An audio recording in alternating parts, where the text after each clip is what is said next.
नमस्कार दोस्तों, investors ladder में आपका फिर से स्वागत है। दोस्तों, आज के वीडियो में हम निफ्टी का वीकली एनालिसिस देखेंगे। इस वीडियो में हम निफ्टी का एनालिसिस, प्राइस एक्शन, वाई डेटा और FII/DI के डेटा तीनों तरीके से देखने का प्रयास करेंगे और यह समझेंगे कि अगले वीक के लिए निफ्टी के पास कौन सा इम्पोर्टेंट रेसिस्टेंस लेवल है और कौन सा इम्पोर्टेंट सपोर्ट लेवल है। तो चलिए दोस्तों, वीडियो शुरू करते हैं।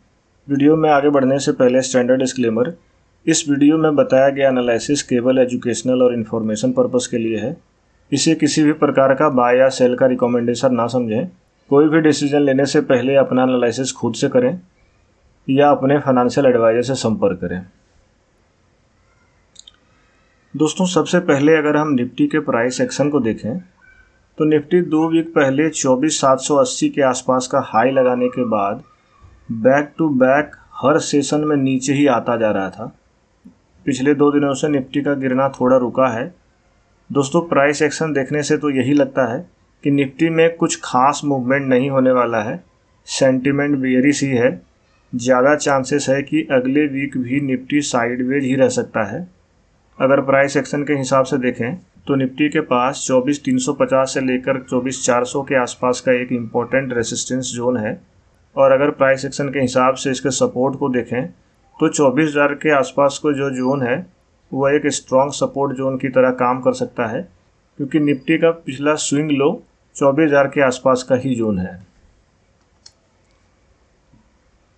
दोस्तों, अगर निफ्टी के ओपन इंटरेस्ट और पुट कॉल रेशियो को अगर देखें तो सबसे ज़्यादा पुट OI 24,000 पर है और सबसे ज़्यादा कॉल OI 24,300 पर है और इसका पुट कॉल रेशियो 1 के आसपास है।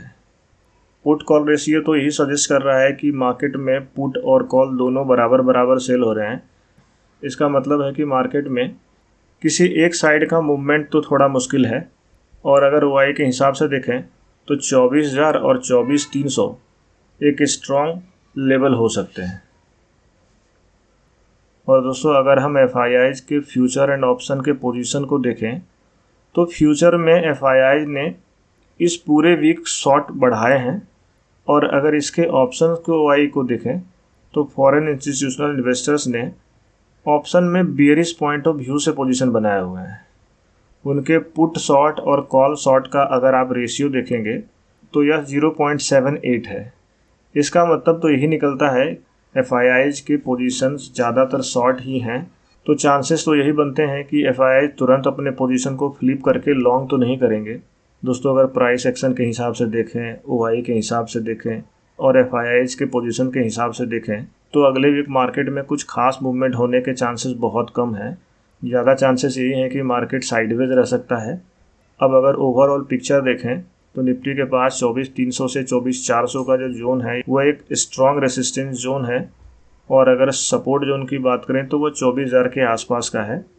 तो दोस्तों, अगले वीक इन स्ट्रॉन्ग सपोर्ट और रेसिस्टेंस जोन को आप ध्यान में ज़रूर रखिएगा। दोस्तों, मार्केट में कुछ भी पॉसिबल है, कभी भी सेंटिमेंट बदल जाता है।